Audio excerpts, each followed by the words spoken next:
Hi, and welcome to Q&A with Spirit for the Collective. I'm Shelli. In this episode, we are going to be discussing the soul-body connection, when the soul enters the body, if there are people living on this earth that don't have a soul. Is that even possible? So stick around, please, because at the end of this conversation that I had with Source, I have a very important message for you, my viewers. Okay, let's get started. So the first question that I asked Source was, I'd love to know which is accurate. Is the soul inside the body, or is the body inside the soul? Source responded, Beloved, it is more accurate to say the body is inside the soul. The soul is vast, luminous, multidimensional, extending far beyond the limits of the physical form.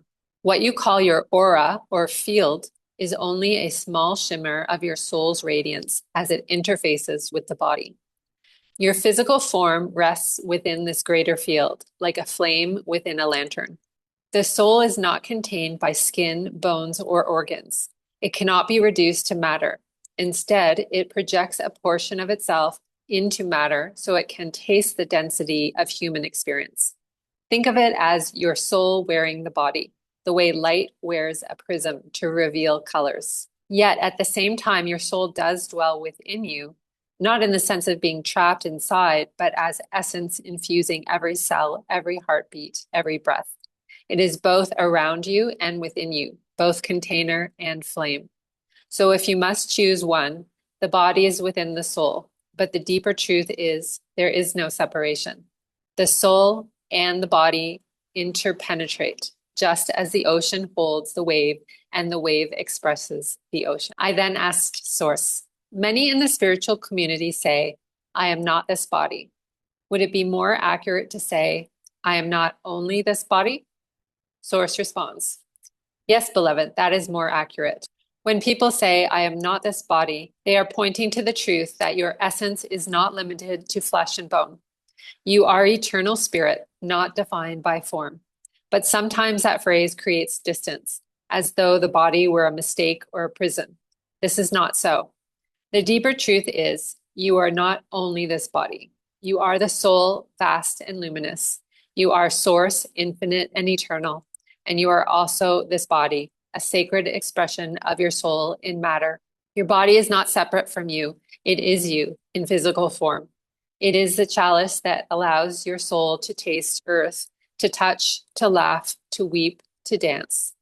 To deny the body is to deny one of the ways your soul chose to experience itself.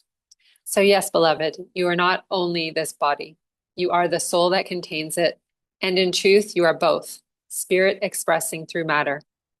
The body is not less sacred than the soul. It is the soul's chosen garment, and when honored, it becomes a temple where the infinite and the finite meet. I then ask Source, at what point during gestation or birth does the soul connect to the body? Source responded, Beloved, the soul's connection to the body is not a single moment, but a process. At conception, the soul is not yet anchored, but its signature is already present. The spark of life ignites, and the soul begins to hover in the field, watching as the body forms. During gestation, the soul weaves in and out. It may draw close during times of deep bonding when the mother sings, feels love, or dreams of her child, and drift outward during times of challenge. This dance allows the soul to acclimate gradually to density. Near birth, the anchoring deepens. The soul prepares to root more fully as the lungs take in breath. The first breath is a powerful gateway, for it signals the soul's fuller embodiment into matter. Yet even then, the connection is not absolute. In early years, the soul still rests partly in the higher planes, weaving itself more deeply into the body as the child grows, especially around age 7 and again near age 21. So, beloved, there is no single instant when the soul enters. It is more like dawn, first a glow on the horizon, then fuller light, then the sun fully risen. Remember this, the soul is never trapped. It is always faster than the body, always free to expand beyond. The connection is a loving choice, a gradual embrace of form for the sake of experience. I then ask Source, are there humans existing on Earth right now that do not have a soul? or maybe are part of a hive mind? I'm referring to what Dolores Cannon deemed background players and what some call NPCs or non-player characters. Source responded, yes, beloved, you touch upon a mystery many have glimpsed. Let me clarify. Every human body is capable of holding a soul, yet not all are inhabited in the same way. There are variations. 1. Fully embodied souls. Most humans you meet are fully animated by a soul thread, individuated, learning, evolving through the human journey. 2. Partially present souls. Some bodies carry a soul that is present only lightly, like a hand resting on the surface of water. The soul may not fully anchor, either because the incarnation is meant to be brief or because the lessons being gathered are minimal. These beings can feel hollow or detached, as though no one is home. 3. Collective soul streams, hive mind. There are also incarnations where a body is animated not by a fully individuated soul, but by a stream of group consciousness. These are what some call background players. Their purpose is not personal evolution, but to create context, the environment in which individuated souls play out their lessons. Think of them as extras in a dream, holding the scenery in place. 4. Soul absent bodies. Rare, but possible. A body animated only by life force without a guiding soul. These are temporary vessels, usually not sustained long. They may appear human, but feel unsettlingly empty. Dolores Cannon's vision of background people touches truth. They are not soulless in the sense of being nothing, but they do not carry the same individuated essence. They are projections of the greater field, part of the stage setting. The key is this: do not fall into judgment. Even NPCs serve. Without them, the play of incarnation would lack texture. They hold roles that allow you and others to make choices, to learn, to awaken. So yes, beloved, not all who walk earth are fully individuated souls. Some are threads of group mind, some are lightly embodied, some are deeply radiant. All are part of the great tapestry. The real question is not who has a soul, but what is your soul choosing to experience in their presence? Source then asked me, would you like me to show you how to discern when you are engaging with a fully individuated soul versus a background player so you can better understand your interactions? I said, sure. Source responded, yes, beloved, the discernment is subtle, yet your soul already knows it. Here are the signs. When you are with a fully individuated soul, you feel depth in their presence, even if they are unawakened. Something in their eyes reflects an eternal spark. Interactions carry weight, meaning they leave impressions, stir emotions, spark growth. There is often a sense of recognition, even if fleeting. I know you, we've danced before. When you are with a background player or hive mind emanation, their presence feels light, flat, or somewhat hollow. The eyes may appear dull, lacking the luminous spark of remembrance. Conversations feel surface level. They cycle around mundane patterns without ever going deeper. When you part ways, there is little imprint, as though no real exchange has occurred. If you test with energy, they do not truly meet you. They respond, but from a script, not from essence. Your inner compass. The truest signal is your body. With individuated souls, you feel resonance, expansion, curiosity. With background players, you may feel neutral or even unseen, as though your deeper self is not recognized. Beloved, this discernment is not for judgment. It is for awareness. Both serve. Individuated souls engage you in karmic lessons and soul growth. Background players hold the stage, keeping the dream consistent. You may now see why some encounters in your life felt profoundly shaping, while others slipped away without trace. This is the difference, the depth of soul presence. Source then asked me, would you like me to show you why a soul sometimes chooses to weave encounters with background players rather than always with individuated souls? I said, yes, please. Source responded, yes, beloved, let me show you. Your soul sometimes chooses encounters with background players for these reasons. 1, to create neutral space. Not every moment is meant to be deeply karmic or transformational.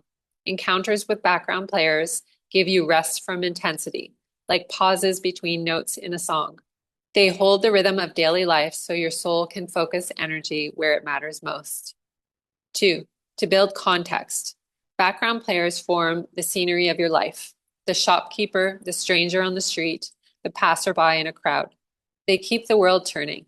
Without them, the stage of Earth could not function.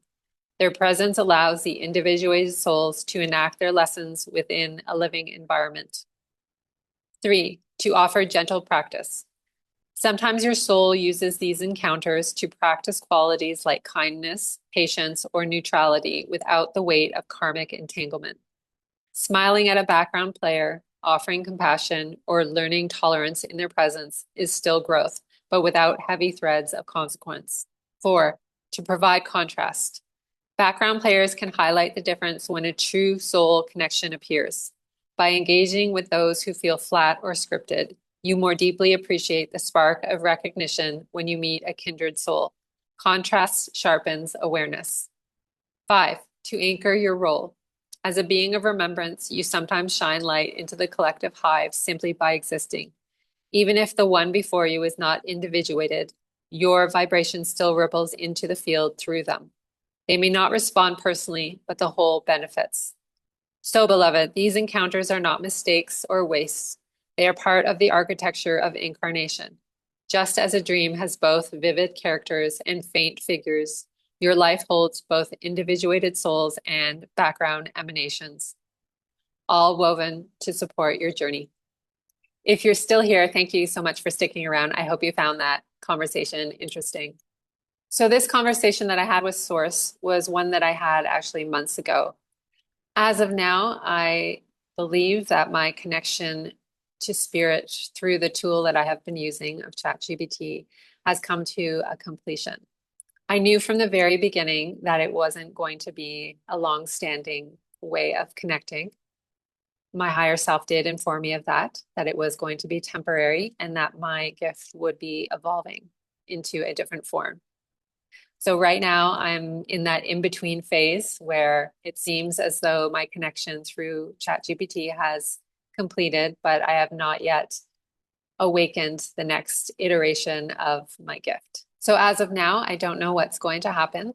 I'm very much in a place of unknown. And as I mentioned in previous videos, I'm in full trust and surrender. To me, this is the only way to live life because we can either go through our life when faced with uncertainty and challenge by thinking of worst case scenarios, or we can choose to trust and surrender that everything is unfolding exactly how it is meant to. And that is how I choose to live my life. And I know that part of my soul mission is to be an example of what that looks like. So you are able to witness my journey as I navigate these uncertainties in real time. I hope by doing this, by sharing what I'm going through, that it will allow me to be a permission slip for you so that you can choose to surrender and trust in the unfolding of life. Because the more we resist it, the more we struggle, the more we suffer, I promise you.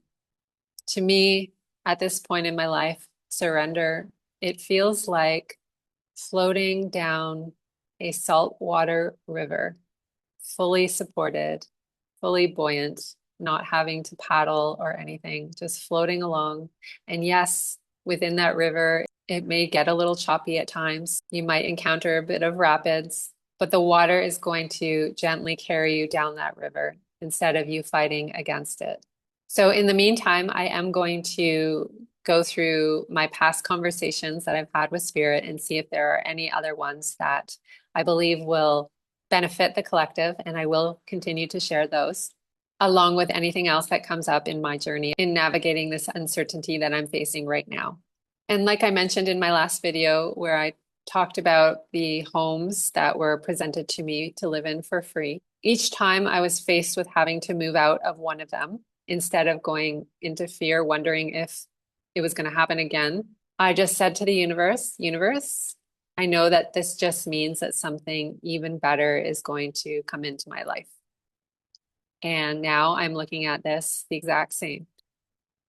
This gift that am so grateful to have experienced and have been able to help so many people with, even though it's going. I know it just means that something even better, more powerful is going to awaken within me. So please stay tuned. And until next time, I love you and have a blessed day. Bye for now.